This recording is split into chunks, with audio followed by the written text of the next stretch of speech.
Hi everyone, welcome back to Calligraphy Masters podcast. Today's guest is someone who I've been trying to get on the podcast for quite some time, and finally here we are. He's probably the only calligrapher that I know who is doing Tibetan calligraphy. I don't know much about his background and in depth about him. So welcome to the podcast, Tashi Mannox. Hi Tashi, how are you doing? Hello, I'm well, thank you. Pleased to be here. Yeah, I'm super hyped that we finally made it. It has been quite a few years, it's true. Well, I mean, a lot of guests who are part of the podcast I've been chasing, like chasing. I mean, I know everybody has their own life and it's busy, so it's all right. I mean, And also, sometimes it's not a good time because you don't have so much to say. Like at the moment, I've got a lot going on for me. I can say a lot about my past, but I've got a lot of current things going on. So there's a few things to announce at the end as well. okay, yeah, sure. It's always good when you have something for people to follow up or something to actually share. I think that's nice. Can you tell me a bit more about yourself? How did you first become interested in calligraphy? Okay. Well, as you heard, my name is Tashi Mannox. Tashi is a Tibetan name. Mannox is actually a Celtic Irish name. So that gives me, although I'm not from Ireland, actually, my grandfather's Ireland. I do live in the UK, right on the border of Wales. I have sheep for neighbours. I like the quiet because it's good to focus, on the writing and my art, my craft. But how I became interested in calligraphy generally is a big surprise, first of all, to my family, to my mother, because probably for many calligraphers, actually, it's not necessarily strange, but I'm dyslexic. Okay. I find it difficult to read. Well, when I was young, I found it very difficult to read, and therefore I was very backward with my writing ability. Yet I come from an artist family, and I was my talent with my hands, because I'm a painter as well. I'm a fine artist, not just a calligrapher. Mm-hmm. I think the right category to put me in, because it's been many years of people trying to put me in particular pigeonhole, and so yes, Tibetan calligrapher for sure. But the right sort of label, I suppose, is what we call Dharma artist. And Dharma means the teachings of the Buddha. So Buddhist art, you could say. Okay. Yeah. So I think, well, let's go back then to my parents again. When we were like kids, we never went on the conventional holiday. My father was very interested in the spiritual path, and they're artists anyway. So they used to put us all together, my brother and sister, in this tiny little mini car, and we'd drive all the way down to the south of France or different places in Europe. And we'd spend our holidays as kids, I was about 11 years old, 9, 10, 11, in, I guess you call them hippie communes. It was, but they were Buddhist. They're very young, emerging Buddhist centers. And of course, at these places, there were genuine, old, wizened Tibetan Lama, the monks, the teachers, very wise, very happy people, Actually, I think the best way to describe them is that they're very sane. Very sane. And it made my parents and other adults that I was supposed to grow up to be like, it made them look a little bit eccentric, So I was inspired by that as a child. I wanted to become a monk like them, because it's obviously a real way to become truly happy inside. Mm-hmm. Yeah. And so I finished my art education. I was at university, art college. And so as soon as I left, when I turned 21, I became a monk. And I was a monk for 17 years. Now, you need to, of course, read all the scriptures and do all the chanting and everything, all in Tibetan. I had to learn to read. So it's like being back at school again. And these Tibetan lamas didn't have any time for being dyslexic, you know. This is where they lack compassion, perhaps, but they didn't have any time. But being an artist and looking in these old ancient scriptures, many of them were sort of very crumbling, you know, and very, very difficult to read. And so I started to copy them. I started to copy like a true scribe, like the medieval scribe in the Christian monasteries. You know, they'd sit there. You can imagine them, very simple life, freezing cold, copying the Bible. You know, writing as a true scribe. So that was my job for many years. I was to write the scriptures in Tibetan, and there's no better way, no better discipline, you could say, to do this than to do every day to write. So that's how it really started. But then I finished being a monk. I decided to go back into the world, you know, when I was just. Sorry to interrupt, but you said What? you've been 17 years a monk. Does this mean that you've been living in Tibet for 17 years? Oh no, everyone thinks that. I think it will be very difficult. The Chinese certainly wouldn't allow a Westerner to be a monk. They don't even like the Tibetans being monks, you know. Okay. So yeah, no, there's plenty of monasteries in the West, and there's plenty of lamas and teachers and incarnate lamas who escaped from Tibet and have since established in the West. So these are the people that I joined.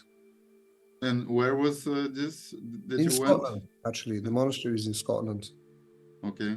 But Okay. So I do a lot of training in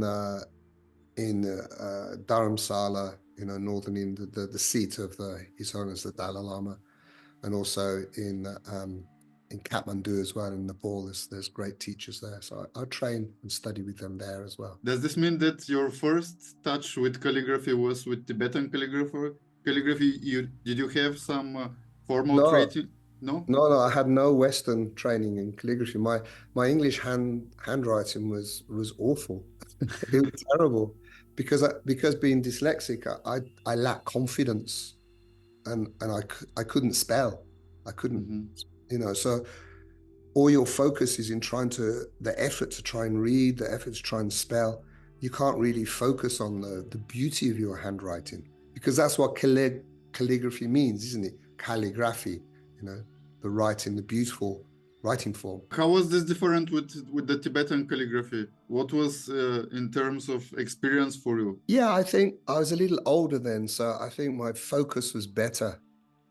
And also because I really loved being a monk, I love the meditation. My heart was fully in it. And when you're fully enthusiastic about it, when you really love something, you know, that's enough to overcome problems such as dyslexia. And you know, we would chant the prayers every day very fast, a lot of them. So you really had to learn. You know, I think I learnt much better than I ever learnt at school with English. I read Tibetan quicker than I do English now, even now. Okay. Yeah.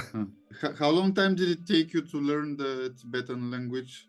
It's very hard to say because I met Tibetans when I was, you know, a young boy, and all through my teenagers and my young life. So it wasn't like I went to school and studied for like 2 years or something like this. It was just trickled along, and so you acquire it.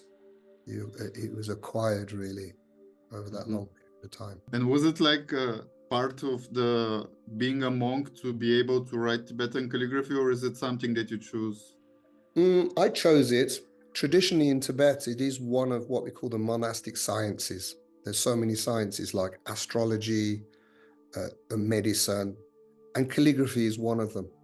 Because in old Tibet, much like the medieval monasteries across Europe, you know, it's practice of devotion. It's a practice of love and devotion. You know, to write these holy scriptures, in that way. So many of the monks would learn how to write calligraphy. That they're quite strict in, that you have to use your right hand, otherwise you get punished. And Tibetan is very much designed for the right hand. It doesn't have much sort of sympathy for someone with left hand. Is it something similar to Sanskrit, or they're totally different? They're not totally different. It is based in Sanskrit. It originated in Sanskrit. What it was is over 1,000 years ago, when Buddhism was starting to establish in Tibet. The Tibetan language at that time was a little bit basic. And so when they're trying to translate this Buddha's teachings from Sanskrit in India to Tibetan, the Tibetan written language was inadequate. So there's this one king who's this Dharma king, Buddhist king. And so he sent a few of his ministers who were scholars as well.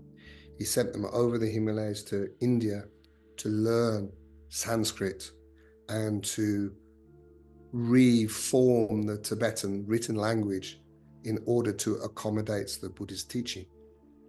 Of all these ministers, these scholars who were sent, only one of them returned. You can imagine, there was no roads or buses in those days, so there's lots of tigers and, a lot of wild people. So, and some of them, I'm sure, got distracted by a nice Indian girl or whatever, So only one of them returned successfully, and he studied the ancient Indian and Brahmic scripts, and that formed the basis of Tibetan calligraphy, but only one of the script styles. And this is the one you might have heard this mentioned before. This is called Uchen. Uchen. Okay. This is the one and whether you can see, there's some example here behind me of the Uchen. Can you see that clearly? I guess so. Yeah. I mean, yeah. No, I'm making a shadow now there. And actually, the figure above my head on the Tibetan painting, this is the scholar called Tomi Sambota, and he's the one who brought the and developed, you could say, the writing system of Tibet, which is still used today. It's still used today. But this came into two branches. One is this classical script. You could say it is equivalent to Romanesque, Roman. When you write Roman, as you know, it's more constructed, isn't it? It's not like free-flowing writing. You have to have the serifs and everything just at the right, proportion. You build it, isn't it? You build that script. So Uchen is like that. But on the other hand, there's another script which is more of a writing style, more cursive, and this one we call Ume in Tibetan. And there's many different forms of Ume writing systems. So Ume, more cursive, more flowing. So I know how to do these as well. And you can imagine in Tibet itself, if you take Eastern Tibet, which is Kham and Ando, it goes down to Yunnan, as far as into China, to Chengdu, places like that. The size of Tibet and up into Mongolia, that size is the equivalent to Europe. How many languages are in Europe? A lot. There's a lot. Quite some. How many different writing styles? You have Germanic and then Coptic and this and that. There's so many that have evolved over hundreds of years. Well, in Tibet, it's similar like that, but it was all Tibetan.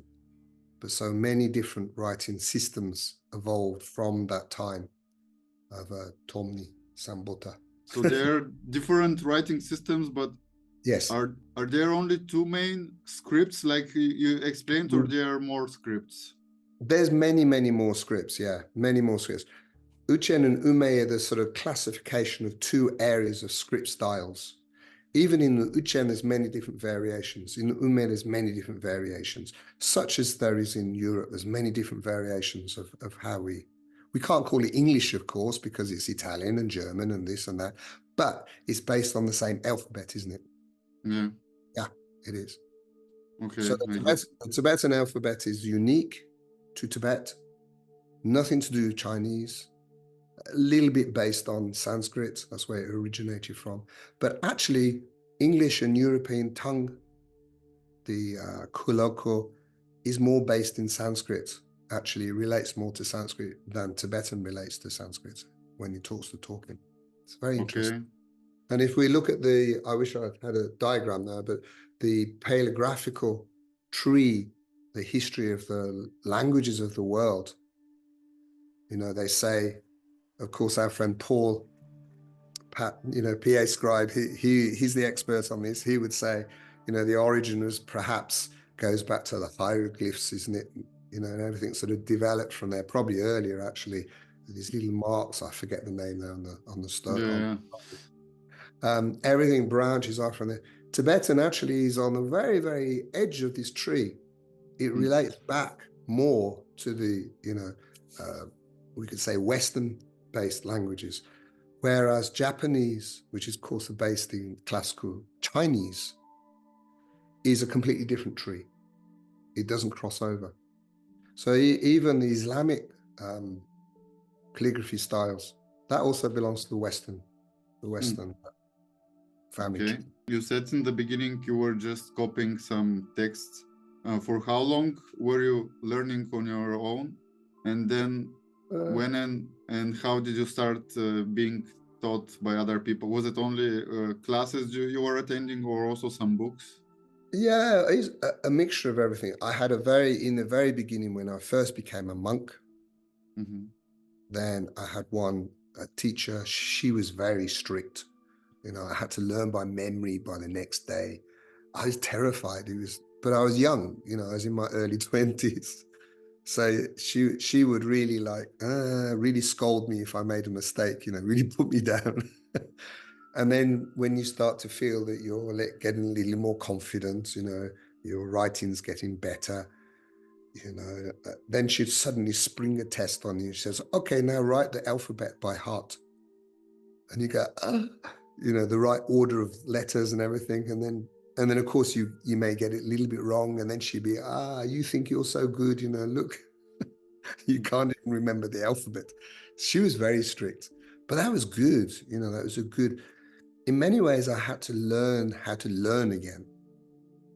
Learning process is like a muscle in the brain. You have to exercise it. You know, and the more you exercise it, the more capacity you have to learn.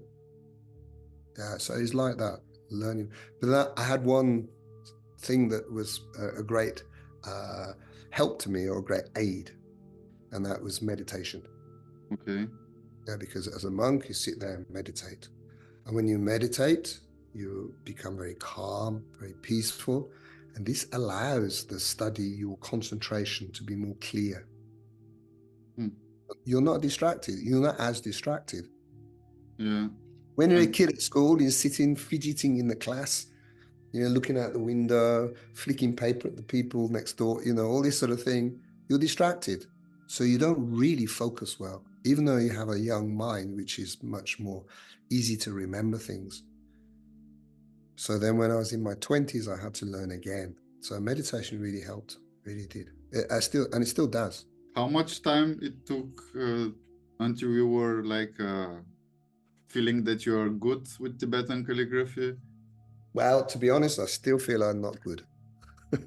Okay, let's say in this way, until people started recognizing your work, started searching you for commissions and stuff like this. Things like that. I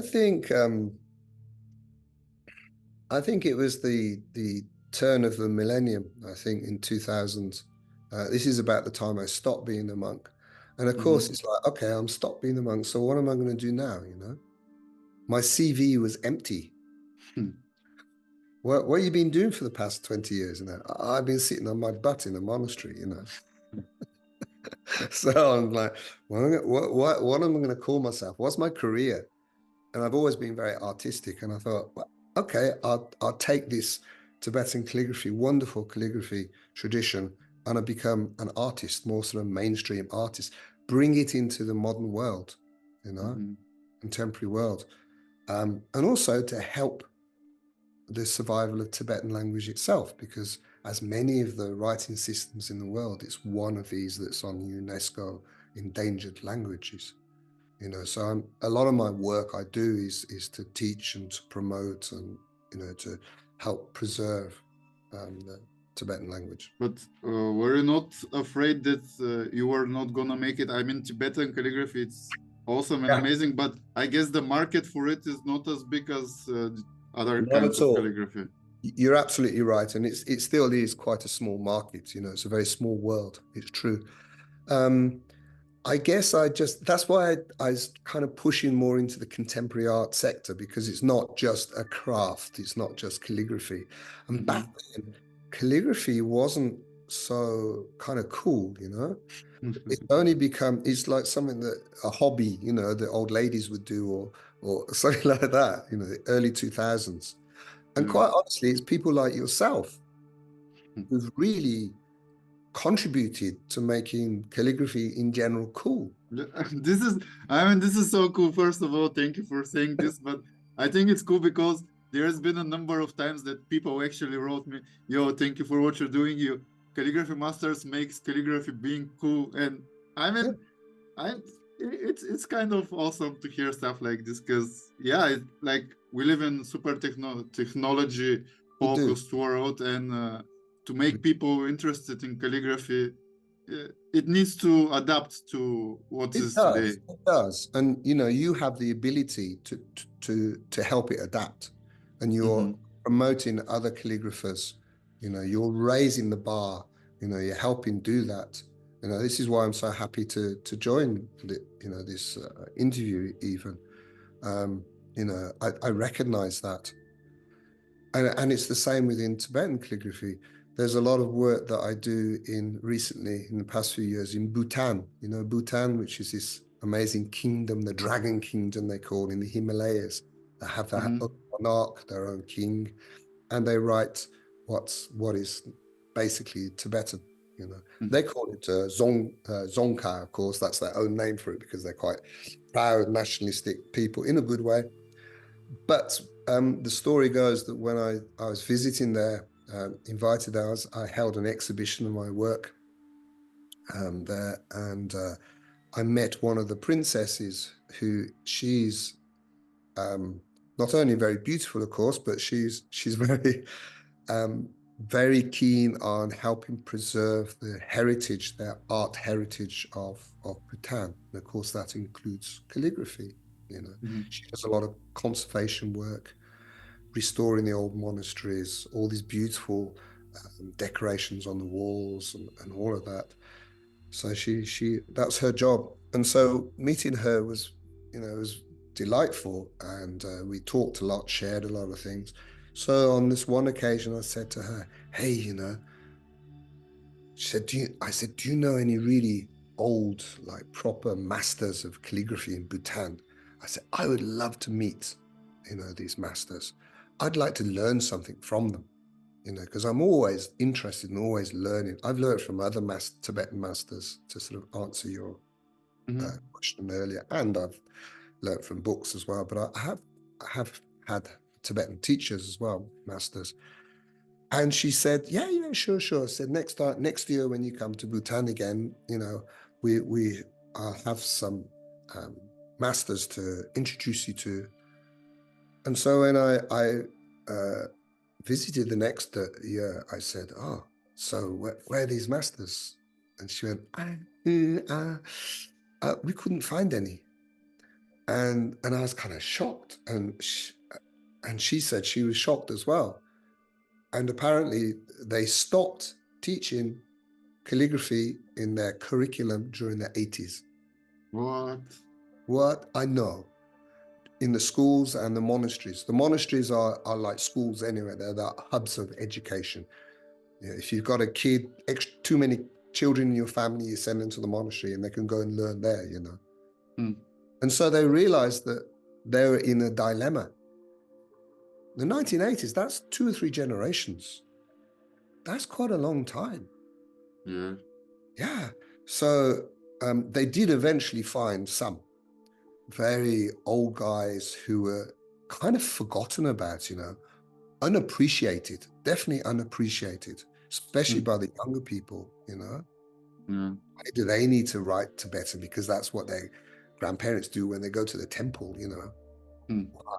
Although all the road signs and everything even when you go on the aeroplane, your life jacket is under the seat is all in Tibetan on the airplane. Anyway, so we did find these old calligraphers, and so we got them all together, myself, and we kind of had this fantastic brainstorm, and it's so nice because we all spoke the same calligraphy language, We were talking about the pens and we're obsessing over this. So I was showing them what we use here in the West, like the Pilot parallel pens, and they've never seen anything like it, So there's this lovely, very beautiful exchange. And so after that, then we implemented to reintroduce teaching calligraphy into the curriculum in the schools and the monasteries. They even produced the writing manuals, and now they're all learning again. So that's a really cool thing to help, to introduce. And on your road of learning Tibetan calligraphy, what was the one thing that you had most difficulties with? In learning, in the writing, you mean? Yeah, learning Tibetan calligraphy, Yeah, calligraphy. I think in the early days, there was very few pens. There's nothing. As you know, I've been working closely, as many others, with Pratik pens based in Turkey. They've been amazing. Pratik is the best. I know. They've been amazing. So for the first time, perhaps in the first time in history, they've been manufacturing pens, especially for writing Tibetan. That's never happened before. In Tibet, they used to carve them in the bamboo, or adapt some Western pen by filing them down like that. So that's incredible to do that. So I think that was the biggest sort of obstacle. It was a technical difficulty in the beginning. And using bamboo is quite tricky. It's temperamental, because you have to dip in all the time. How many Tibetan calligraphy scripts are you able to write? And then two following questions: which was the hardest and which was the easiest to learn? Uchen is definitely the hardest, this classical one, because as I said, it's like Romanesque. You have to build it. You can't kind of hide behind the mistake. If the proportion is incorrect, it looks terrible. We can see it straight away. And it's similar like that. So there's no, as we say in English, fudging it. You can't hide it. You can't. Whereas the cursive styles, to an untrained eye, you can make mistakes in there and nobody really knows it, Somebody who does know, like copper plate or something like that, will see straight away. Again, Paul Antonio, he will spot it straight away, won't he? He'll see it straight away. So I think that's Uchen is much, but in a way, the cursive styles of Tibetan, at first hand, they look more easy because it's more, flowing and all that sort of thing.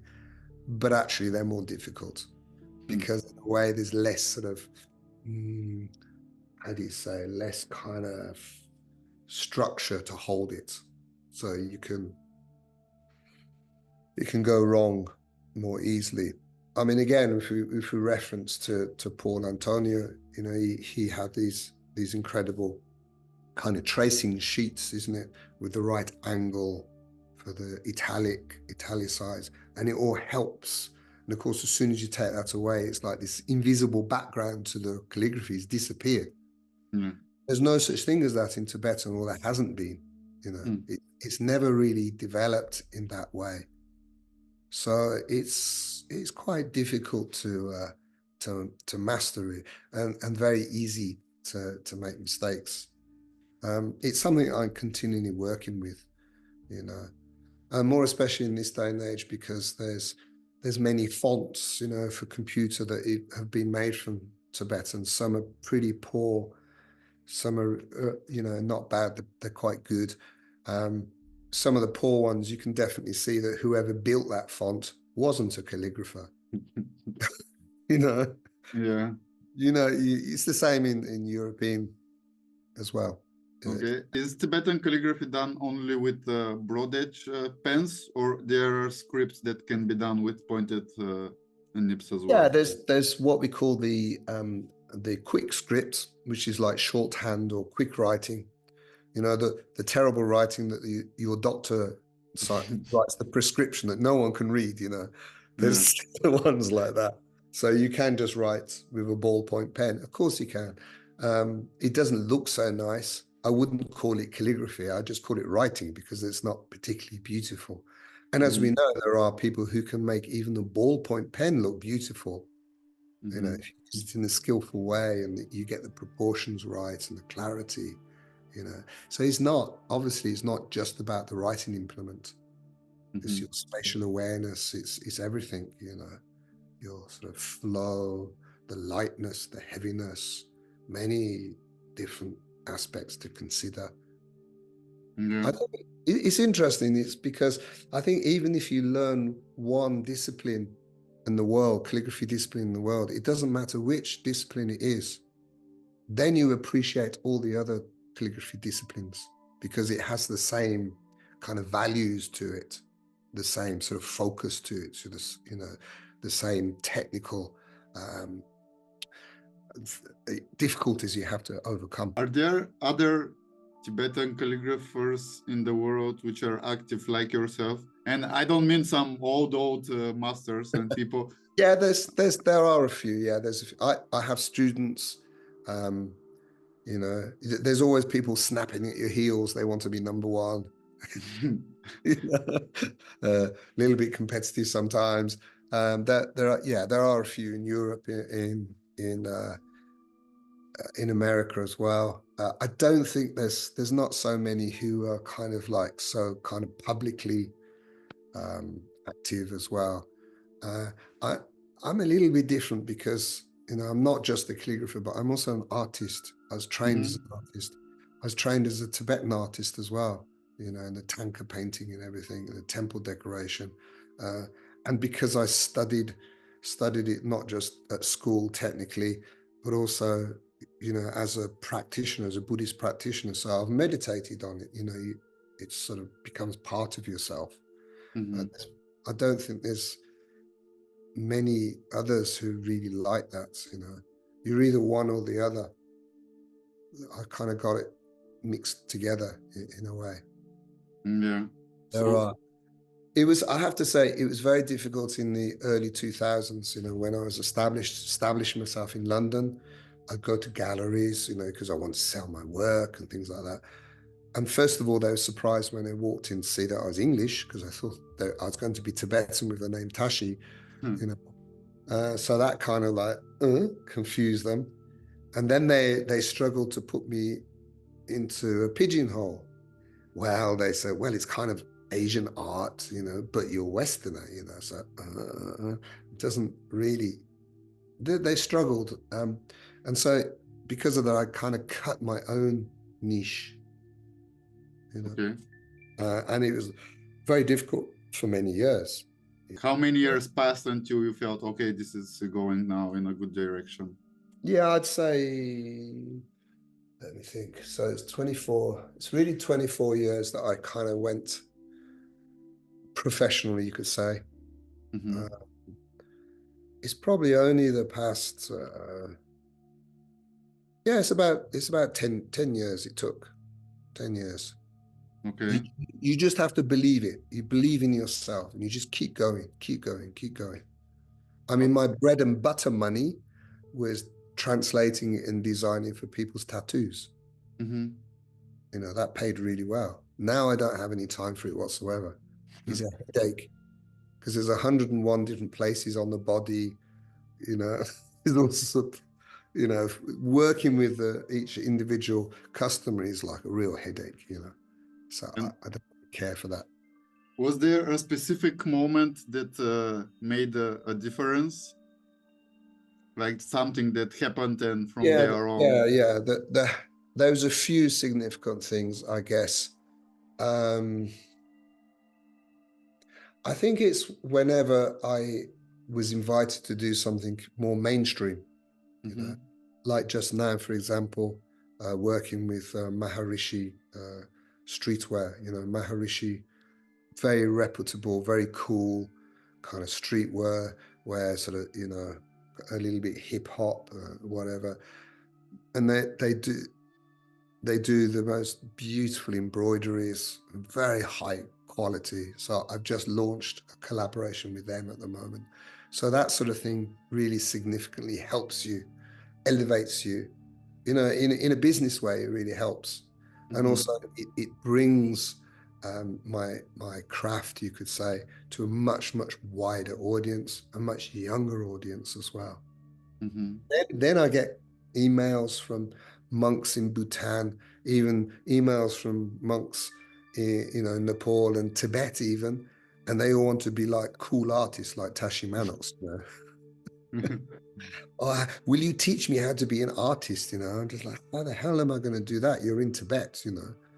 But they see kind of my lifestyle, and they want part of it. You know, they want that. But it's only me who's managed to do that, you know, sort of get that balance right. Is this the clothing that you're wearing right now? Yeah, this is, well, both of this is Maharishi. This is their temple logo, and I put it in these rainbow clouds, you know, and these sort of dragon and clouds on this. Oh, it's beautiful. They make beautiful stuff. Really, really nice. Quite expensive, but they're limited edition, hand embroidered and all that sort of thing. Yeah, I've had a few good breaks, I guess. Not just in fashion at the moment, and this is perhaps a good time to say, because, you know, if anybody is interested in properly learning Tibetan, to write Tibetan, then I've been working very hard with what we call Wisdom Publications. Wisdom Publications are the biggest Buddhist Dharma publishers in America. They publish most of the Dalai Lama's books and things like that.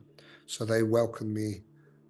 They wanted to publish my artworks, you know, as an artist. And I said, no, what we need is a calligraphy manual, actually, so people can learn how. They said, well, that won't sell as well, you know. People like looking at pretty pictures. They don't want to look at some technical book. You would disagree because you like the technical books, I bet, you know.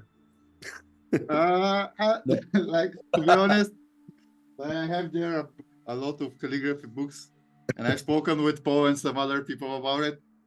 Like, I never read the text in the calligraphy books. I know you're supposed to read it because it's technical stuff and it's important to learn properly. But when I was buying the books, I was just checking the alphabet, the ductals, some samples, and well, that's the essence of it, the alphabet. You know, that's, so you're forgiven. Yeah, I don't read the small print all the time either.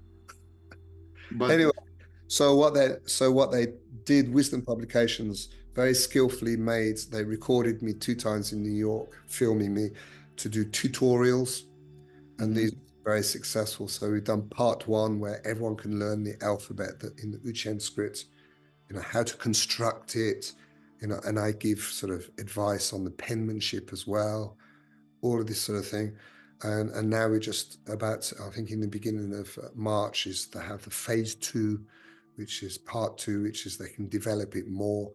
And people can join anytime. They watch the videos, they have to do a little test, a little exam, and then they can move on to the next video.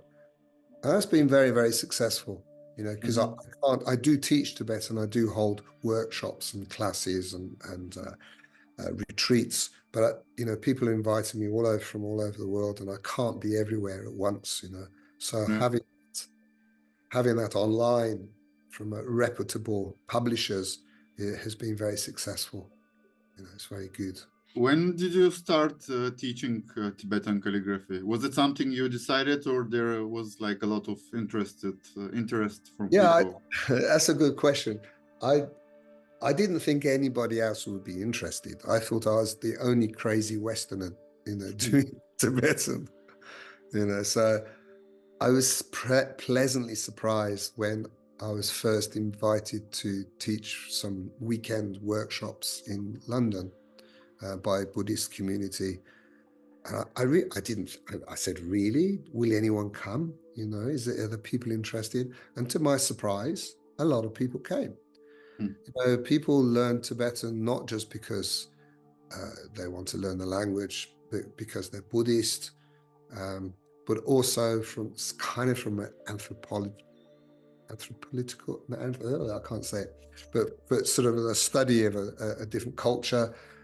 A lot of tattooists, of course, they want to do something cool and learn. So for many reasons, people have come, and yeah, I mean, I must have taught hundreds and hundreds of people now. You know, I have quite a lot of students. How long does usually a workshop about Tibetan calligraphy go? Just 2 days or like 1 day? Yeah, if I do a weekend workshop, that's only just enough time to do the 30 letters of the alphabet and 4 vowel signs. It's just, Okay. and that's intense. Everyone's got a headache. They're sitting there like, they go, oh my God, it's just like being back at school, you know. They're looking, trying to write, you know, and I'm really bang, bang, bang, bang. There's a lot of information because when you're constructing a letter, you know, it's which order you construct it, how it relates to the grid proportion, this divine proportion. In Tibetan penmanship, especially for the Uchen, very different from the European languages. We have to pull and twist the pen, roll it in the fingers to get particular thick to thin. There's a lot of penmanship which is very different from Western penmanship. And for many people as well, many students who first start, you know, they've never held a pen that has a big, flat, you know, italic square nib. They've never used one. So for them, they're kind of struggling with that, let alone trying to do a new language, you know. It's a lot to take on. So it really is a lot to take on. But people like the challenge, of course. How much of the things that you create are art and how much is like calligraphy work? Like, Everything's art. Even one okay. simple word, if it's done beautiful, is art. That's my mm. But yeah, I mean, I am pushing, if you like, I'm pushing the boundaries of Tibetan calligraphy because I'm using a lot of different techniques, technical techniques, not just writing. I mean, I paint Tibetan with a brush from very, very precise, you know, penmanship to very more broad, Zen-like, you know.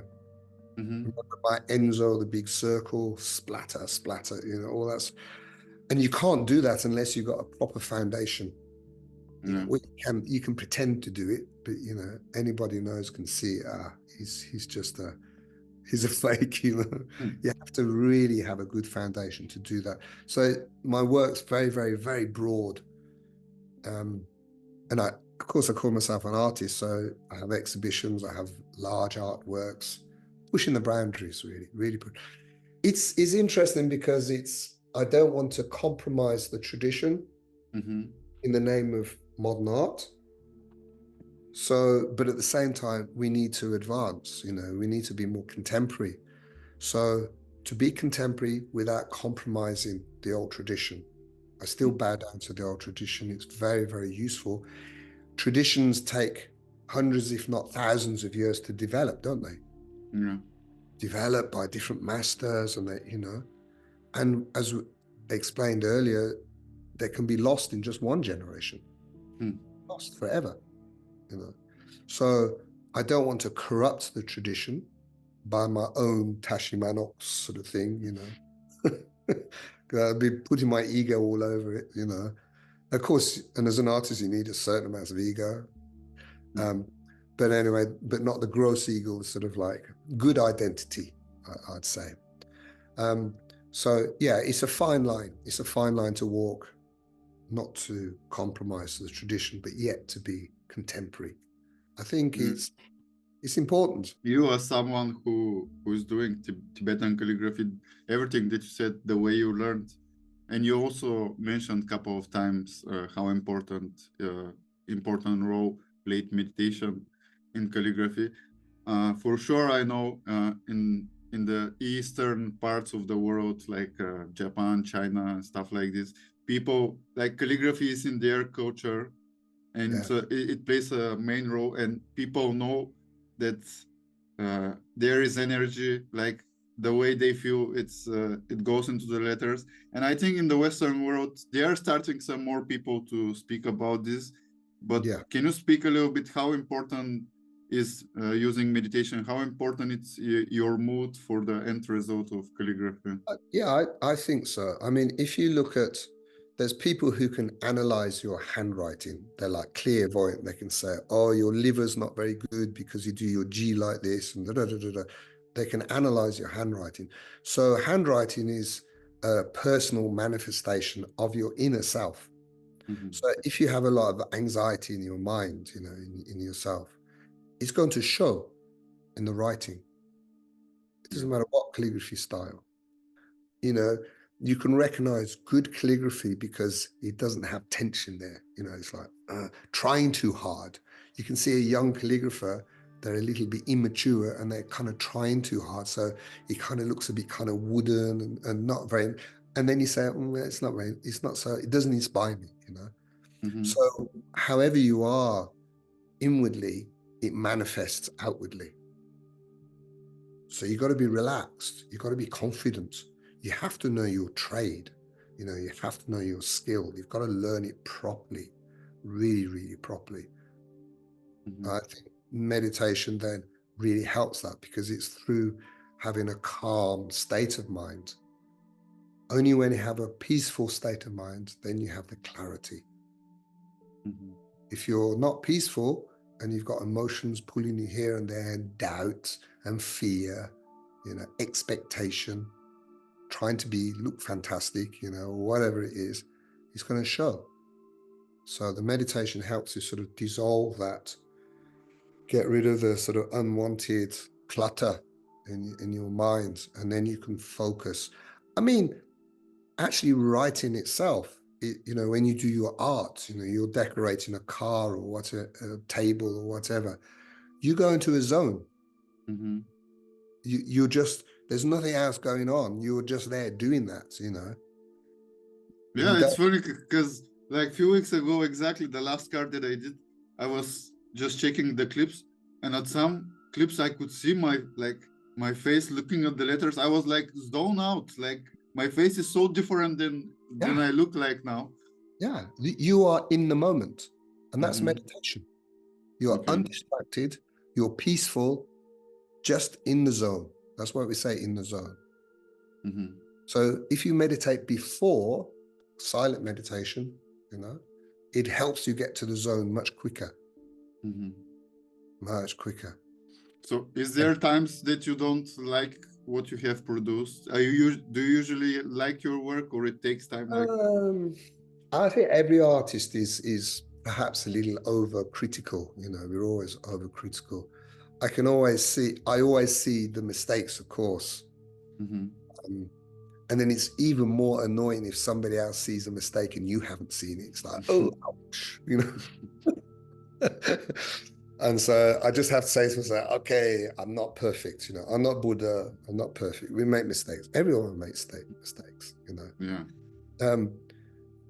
I think it's the technical, overcoming the technical things, you know, what kind of paper you use, what kind of pen you use, what kind of ink you use. All these things come together, you know, to make a good piece or a bad piece. And one of those elements is wrong, you know, then you're fighting it, you know.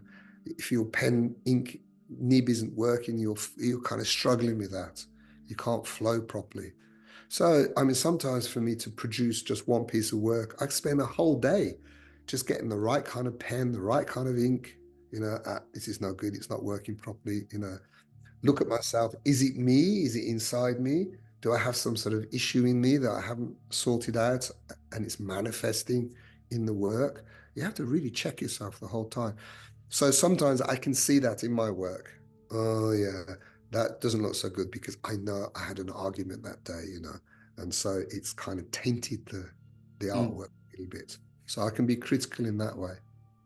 But also, I don't want to be the other end, sort of kind of too happy with my work as well, because we can always do better, always improve. I will keep improving until I die, as long as my eyes and my hands are working, I'm going to carry on.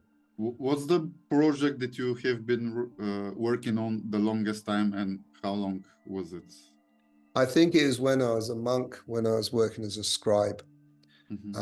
And this was copying these ancient manuscripts, the loose leaf. And some of them were so thick, hundreds of pages. And on a good day, I may be able to copy one side. Wow. So hundreds, there's only so many 100 days in them in a year. So some of these projects would take a whole year or more, So working that long on one project is quite challenging, because if you look back a few months, your handwriting may have changed a little bit. You may have picked up some good, better habits or some better habits, You may be more relaxed now or more tense now. It's a real kind of what you call a yardstick, We say a yardstick, a measure stick of how you are in yourself, because, sometimes I remember trying to write, and somehow, no matter how I tried, how hard I tried, it wasn't as perfect as, say, last week.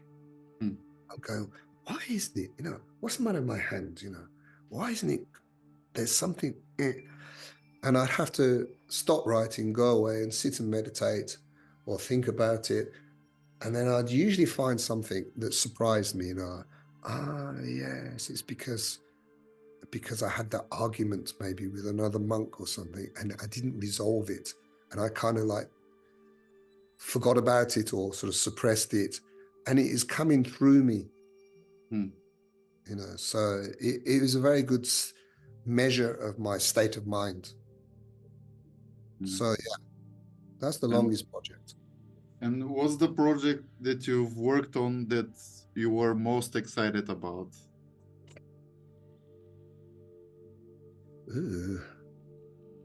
I mean, this Maharishi project has been exciting, because it's really quite special to see your work, on beautiful clothes. I remember the first time I worked with them was 2002, and I was in New York at the time, and I kept seeing these people with my calligraphy on their clothes, and I was like, and then, I don't even know that person, that gives you kind of like, ooh, it's quite special. Things like that is really nice. I like it. I feel very satisfied when, somebody who's bought a major artwork of mine, and they have it beautifully framed, and it's above their fireplace, in their home, and they love it. And they tell me, it reminds me to be more peaceful myself, and it's really beautiful, and that sort of thing. And that makes me very happy. It's not just that I've made a good sale, it's, people really appreciate it. They really love it. And also from people learning calligraphy as well, that's very satisfying, because they come back to me and say, I really enjoy the process of learning. I feel calm when I do it. It's helped my anxiety. It's helped me become a better person just by writing. Isn't that amazing? So it's like therapy. It's like calligraphy therapy, Are there any good calligraphy books on Tibetan calligraphy? No, that's the problem. Not in the West. No. Okay. I'm for quite a few years now, I'm supposed to be publishing one, but everything takes so long, It's slowly coming together, but So you don't have any books so far? I have one book, yes, called Sacred Scripts. Okay. Sacred Scripts, it's endorsed by the Dalai Lama, but this really is not a writing manual. It's not to learn from. It's just some beautiful photographs with some of my calligraphy of, like wise verses and things like that. Yeah. It's more a coffee table book. When did you make this book? Is it available for Yeah, it's available on Amazon. It's very cheap, I have to say. It's a small book, nice, very beautiful, embossed cover, sacred scripts, endorsed by the Dalai Lama, with photographs of Buddha images from all over the world and things like that. It's kind of cute little book. People like it. Okay. So I'm an author. Is there a date or approximate time No, that's I the new keep one? yeah, for the calligraphy manual, no, there isn't. Because even when I've finished all the material and I've got it, it could be a year or 2 years before the publishers get it out. It's a very long process, but I want it to be very good. I want it to be very concise. I want it to be what everybody will go for. Universities will keep a copy. I want it to be really good, and it's not just about me. My calligraphy. It's got to be authentic. It invites other calligraphers from Tibet. There's some very good calligraphers in Tibet. Tibetan calligraphers, usually monks. They're excellent. I guess they have no Instagram. Some of them do, actually. Surprising. Yeah, they kind of hack their way through. Yeah, they do. They're not very active at the moment. I think they get suppressed. Okay. But there is quite a strong, thriving Tibetan calligraphy movement, you could say, back in Tibet. It's like a revival because after the Cultural Revolution, it was all stopped and suppressed, and actually it nearly died completely. I would have people from Tibet contact me asking me to do calligraphy for them in Tibet.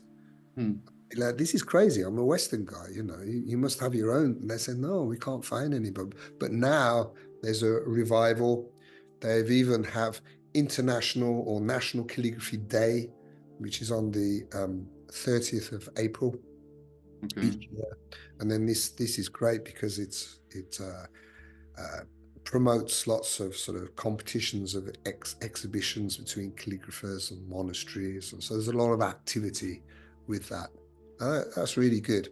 Okay, can you give me some names of active Tibet calligraphers? Yeah, I love them. And I have to look at my phone. I think he's on Instagram. It's GDAX. I think it is. Let me just check. I'm terrible at remembering. Instagram names can be very obscure sometimes, can't they? Well, you can say just the name of the person, maybe. And then it's just a Tibetan name. Okay. Yeah, Tenzin Gyaltsen. Okay. We know. Let's have a look. I just have a quick look now. Oh, sorry. Yeah, it is GDAX. GDAX. But I see that he's not been active on there for a very long time. Earlier you mentioned also there are also some people in Europe, probably America, who are doing Tibetan calligraphy. Yeah, there's a few. There's Luke Townsend. Yeah, he's one of my students, and he's pretty active and pretty good. Maybe, I mean, if it's easier, maybe later you can just send me some Instagrams. I'll collect a few. People come and go as well. We had a really good one from Brazil, but he's kind of disappeared now. Oh yeah, like some years. I remember the guy. I just don't remember his name. Jigme Wangchuk, I think he called himself. It's a Tibetan name, but it's this Brazilian guy. Yeah. And he was quite good. And then he just kind of disappeared. I think someone said he went to become a Zen priest or something. I don't know. Okay.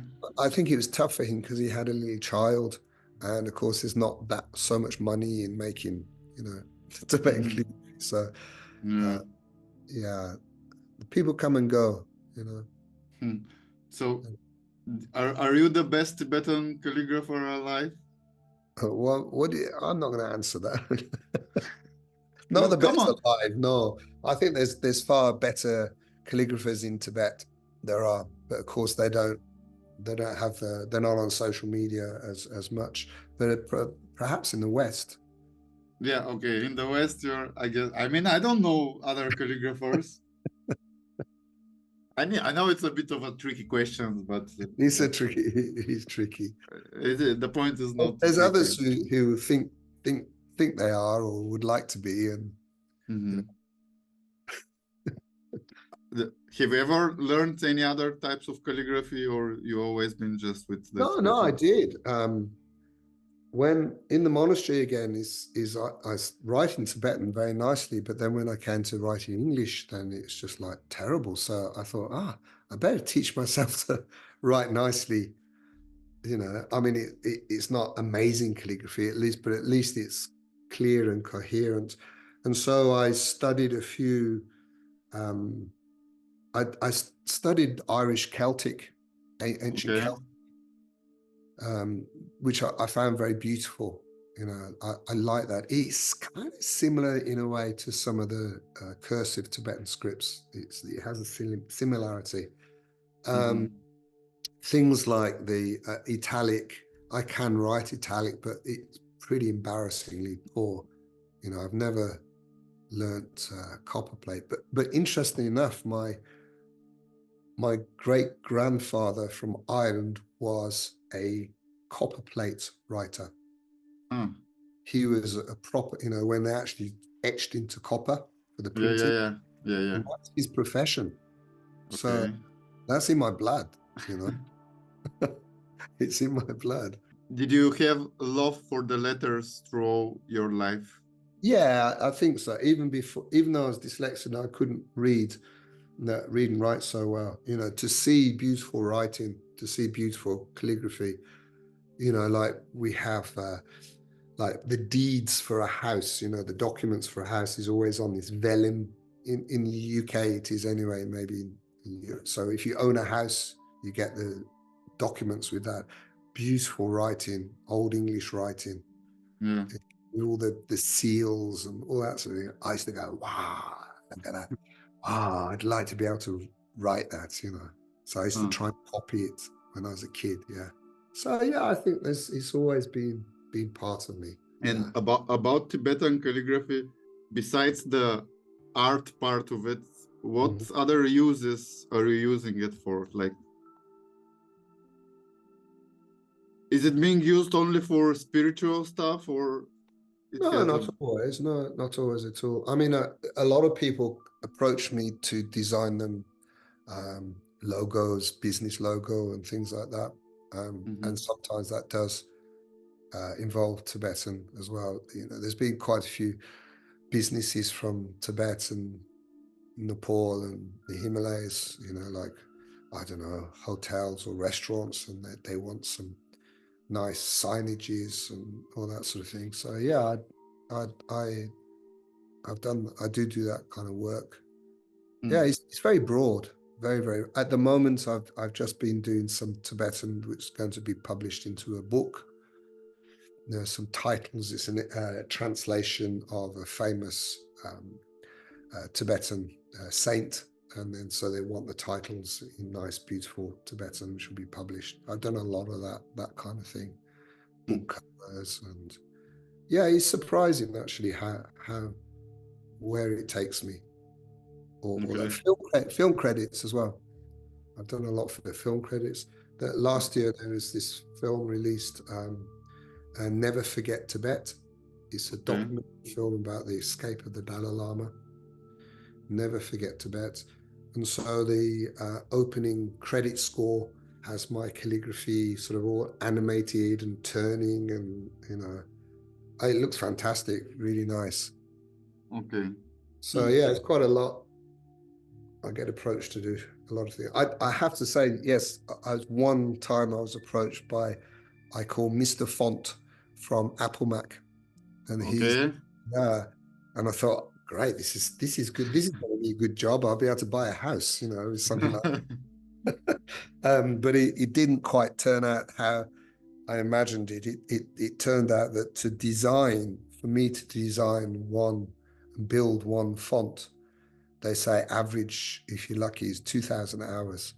to build that. He wanted me to do 10 fonts, so I calculated that's quite a few years of my life just sitting in front of a computer screen getting square eyes and these, and I thought, I don't want to do that. My whole thing is to write by hand.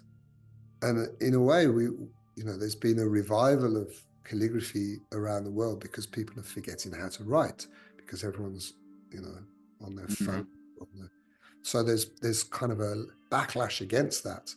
And I think it's partly the reason why your success as well, an interest to revive calligraphy worldwide.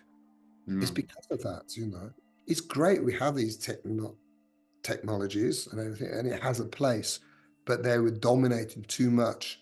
People were forgetting how to write. Again, writing has taken all those centuries and centuries to develop and could have been so easily just lost. So I think we've saved it just in the nick of time, actually. What's the best advice that you've received about calligraphy that helped you the most? I think when I was a young monk, and my teacher, my meditation teacher, who was he's an incarnate Lama, and he looked when I was first starting, and he sort of shook his head like that, and he said, "Look, the long kind of leg of the letter," he said, it looks like a branch of a tree. It's all wobbly and all that sort of thing. And I felt so bad, He says, you've got to make it beautiful, you've got to make it consistent and good to the eye. Good to the eye. It's got to sing. I think it was such a shocking thing to hear. And so that's always been, I always remember that, not to be careless and not to be too rushed. Take your time. Take your time. I think that's the best advice to give others as well, is just to really take time. People are too ambitious. People want to learn just like that, and they rush. But these things take time. You mentioned this online course that is pre-recorded, and you also said you're doing also like workshops in person. But have you ever done like some Zoom workshops online? No, not really. I think I've given talks like this, instruction thing. It's a big number to set up, Again, I've been to Paul Antonio's house and his setup in Portugal. Oh, goodness, what a setup! And I think everyone's sort of jumped to this out of the difficulty of the pandemic. And I do believe that there's no better way to learn from somebody in person, to be in the same, because you can have this communication. You can have good communication like this, but it's not quite the same. So I prefer to give, workshops. And anyway, these Wisdom Publications who have done this for their online academy, they've done a really good job. They film me, teaching, and that's taken care of that. So I don't need to do stuff on Zoom, I feel, anyway. Yeah, fair enough. And about workshops in person, do you have any plan for the year? And if yes, where can people? Yes, Which countries? I do. If anybody wants to really focus, I have a week of retreat in Provence, in the south of France, in a very beautiful location, and we have a chef there to cook. So you can be fully, engaged and learn properly from me, practice with me. A small class. There'll be a classroom, but there'll be also some meditation instructions, some meditation practice as well. So it's kind of like the whole package, and it's in this very beautiful little cluster of houses on top of a hill. There's no bar or or shops for many miles. So you're really in this retreat situation in a very beautiful place. So that's in October. I'll give you the dates for that afterwards, but or the link for that. So that's if you really want to learn.